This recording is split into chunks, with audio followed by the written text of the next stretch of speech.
Assalamualaikum warahmatullahi wabarakatuh. Selamat pagi anak-anak. Hari ini kita bertemu kembali dalam pembelajaran PJOK SMA Negeri 1 Jember. Masih dalam kondisi khusus ya, dimana proses pembelajaran belum bisa kita laksanakan praktek secara bersama di sekolah seperti biasa ya. Salam PJOK. Assalamualaikum warahmatullahi wabarakatuh. Ya, cukup mengagetkan juga. Sebelum ke materi, Bapak akan menyampaikan sedikit ulasan berkaitan dengan apa yang materi yang akan kita pelajari sekarang, ya, yaitu KD 3.6 dan 4.6 merancang dan mempraktekkan bagaimana aktivitas gerak senam lantai, ya. Senam lantai di sini. Sebelum membahas mengenai materi yang akan kita pelajari, Bapak akan menyampaikan terlebih dahulu apa isi sebetulnya senam itu ya. Sebetulnya ini sudah pernah dibahas mungkin di sebelumnya, hanya kita mengingatkan kembali bahwa senam itu berasal dari bahasa Inggris ya, gimnastik, dari Belanda gimnastik, juga beberapa serapan dari bahasa Yunani gimnos yang berarti telanjang ya. Telanjang di sini telanjang dalam artian menampilkan kemampuan senam di area stadion ya, kayak stadion atau gor seperti itu. Kemudian serapan dari bahasa Yunani juga gimnastik ya. Ada ini awalnya gimnazen ya, gimnazen yang artinya berlatih atau melatih diri. Ya. Oke. Menurut FIG ya, Federasi Internasional dari Gimnastik, senam itu dibagi menjadi 6. Ada senam artistik, ya, senam ritmik sportif, senam akrobatik, senam aerobik sportif atau senam aerobik sport ya, senam trampolin dan senam umum. Yang akan kita pelajari itu termasuk ke dalam senam artistik, yaitu senam lantai. Contohnya, ya, kuda pelana yang menggunakan kuda pelana, palang sejajar. Mungkin nanti kalau ada yang melanjutkan kuliah ini akan menemukan aktivitas senam menggunakan kuda pelana atau palang sejajar, palang tunggal, palang bertingkat dan lain sebagainya, ya. Nah, kenapa sih senam ini mesti kalian pahami, kalian pelajari? Karena banyak manfaat sekali dari aktivitas senam ini, terutama untuk secara umum ya. Ini meliputi manfaat terhadap fisik dan juga sosial ya. Jadi ketika kondisi fisik maka biasanya cenderung ya akan lebih sehat dan bugar ya ketika kondisi fisiknya sehat. Kemudian mental sosial juga ya, mental sosial akan terlatih. Secara khusus mungkin akan melatih kekuatan otot, kelentukan persendian, kelincahan gerak, keluasan badan, ya, cardiovascular fitness dan juga neuromuscular fitness. Ya.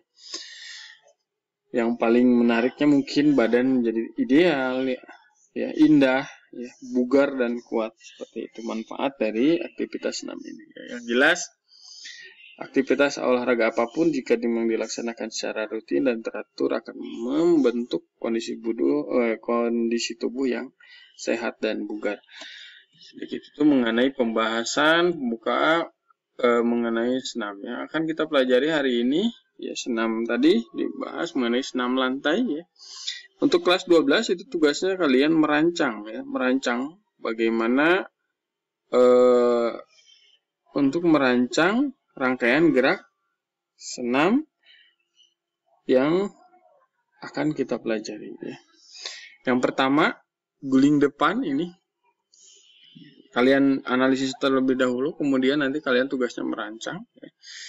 Merancang guling depan ini atau roll depan. Mungkin di kelas 10 udah pernah dibahas mengenai roll depan ini ya.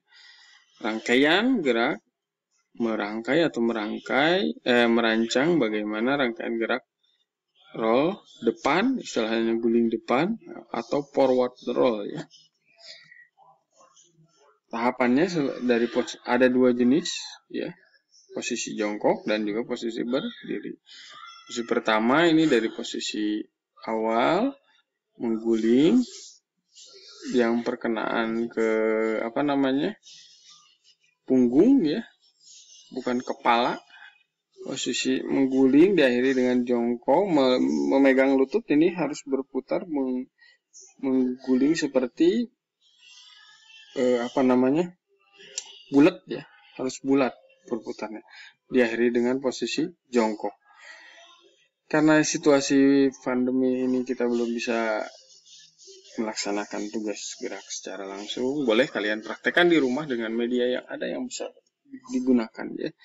Kalau yang punya matras silakan gunakan matras, ya, dengan tetap terlebih dahulu melakukan peregangan, pemanasan. Bisa menggunakan sofa atau kasur, ya, sebetulnya yang biasa dibuat sendiri di kamar, ya, itu bisa dipakai. Atau biasanya ada matras yang di kursi, yang ditempel di kursi biasa. Kalau boleh sama orang tua dan bisa dicopot dan tidak merusak, boleh dipakai dulu terlebih dahulu. Nanti dipasang lagi dengan tetap sekali lagi hati-hati karena butuh bantuan, ya, sebetulnya bagi yang belum pernah nyoba sama sekali. Nah, kemudian kalian merancang gerakannya seperti apa sih sebetulnya roll depan ini, ya.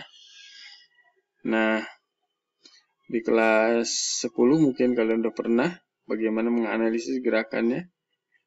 Tahapan gerakannya seperti apa, udah pernah nyoba. Kemudian di kelas 11 kalian juga udah pernah mengetahui guling depan tuh kemana sih, kenapa ke kanan, kenapa ke kiri, gitu. Nah, sekarang tugasnya kalian bagaimana merancang gerakan ini, membentuk rangkaian gerakan, ya, mulai dari roll depan, ya. Kemudian guling belakang, ya. Guling belakang juga mungkin udah pernah kalian coba, kalian praktekkan di rumah, ya. Dari mulai posisi jongkok, kemudian berdiri, jongkok, kemudian telapak tangan di atas menghadap ke atas, ya, telapak tangannya mengguling, akhiri jongkok dan berdiri kembali. Ini udah pelajari kalian, udah pernah kalian lakukan di kelas 10, ya. Nah, kalian coba sekali lagi di rumah rangkaian gerakan mulai dari roll depan, kemudian roll belakang, ya.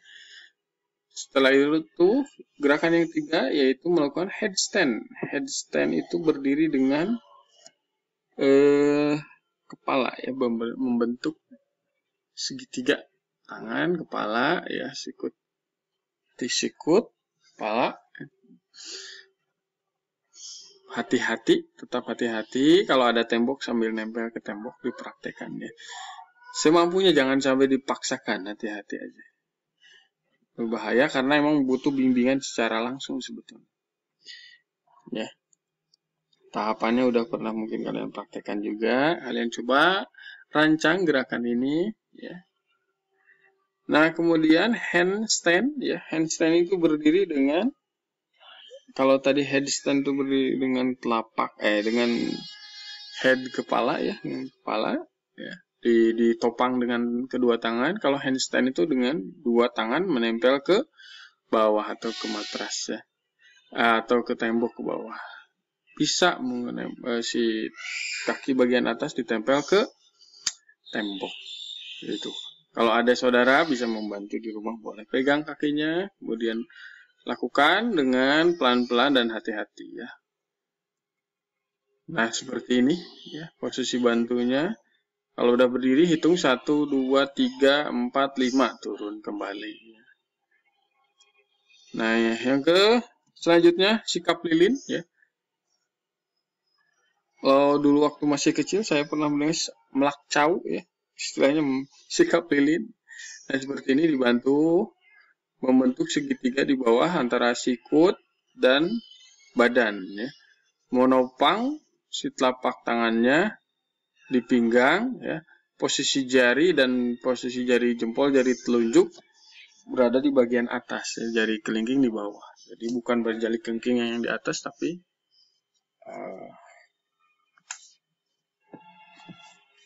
oke. Kemudian yang terakhir itu kayang. Kayang itu posisi melengking, ya, seperti ini. Bisa berlatih dulu dengan posisi seperti ini, jangan dulu melakukan langsung, bisa menggunakan posisinya menghadap seperti ini, baru kalian praktekkan ya. Kalau ada saudara yang bisa membantu, silahkan dibantu. Sekali lagi, pada saat praktek di rumah, hati-hati, pilih salah satu yang bisa kalian rangkaikan. Saya bisa merangkaikannya roll depan, roll belakang, sama sikap lilin saja. Silahkan ya. Tapi dengan posisi, dengan hati-hati, tetap dengan menjaga keselamatan masing-masing ya. Karena Bapak sama sekali mungkin tidak bisa melihat langsung kondisi kalian, hanya kalian bisa mendengarkan bagaimana penjelasan Bapak sekarang ya. Oke.